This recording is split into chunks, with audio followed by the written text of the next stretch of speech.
আমরা শুনেছি আমাদের মা চাচারা গ্রামে বলতেন যে এই শোনো, তোমরা মহিষের কুরবানি দিও না, মহিষের গায়ে লোম কম, গরুর কুরবানি দাও, গরুর গায়ে লোম বেশি। কেন? প্রত্যেক লোম সমান এক নেকি হবে। মিথ্যা কথা, নবীর নামে মিথ্যা কথা ছড়ানো হয়েছে, জাল হাদিস। এ জবাব দিবে কিয়ামতের মাঠে নেকির পাল্লাই এই কুরবানির গরু, নাড়ি ভুঁড়ি সবকিছু ওই নেকির পাল্লায় চাপিয়ে দেওয়া হবে। এই হাদিস আমাদেরকে শোনানো হয়েছে, এই হাদিস মিথ্যে। এর জবাব কে দিবে?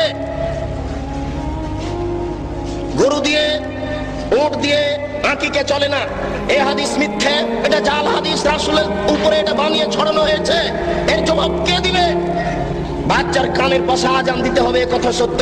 ডান কানে আজান দিতে হবে, বাম কানে ইকামত দিতে হবে, এই হাদিস মিথ্যে। রাসূল কথা বলেননি, এই হাদিসের জবাব কে দিবে? মায়ের দিকে সোনজরে তাকালে কবুল হজের সমান নেকি হয়, এ হাদিস মিথ্যে। মায়ের পায়ের নিচে জান্নাত, এ হাদিস সত্য।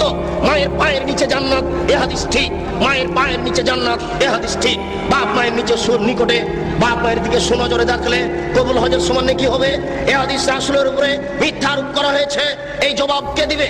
এই জন্য মনে রাখবেন, রাসূল সাল্লাল্লাহু আলাইহি ওয়াসাল্লাম একদা যাচ্ছিলেন মেরাজে জিবরাইল আলাইহিস সালামের সাথে। তিনি দেখলেন কতগুলি লোকের জিহ্বাকে আগুনের কেঁচি দিয়ে কেটে দেওয়া হচ্ছে, কতগুলি লোকের জিহ্বাকে আগুনের কেঁচি দিয়ে কেটে দেওয়া হচ্ছে। আল্লাহর নবী বললেন, মান হাওলায়ে জিবরাইল, এরা কারা যাদের জিহ্বা কেটে দেওয়া হচ্ছে?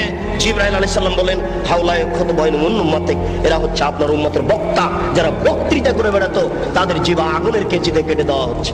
কি বুঝলেন?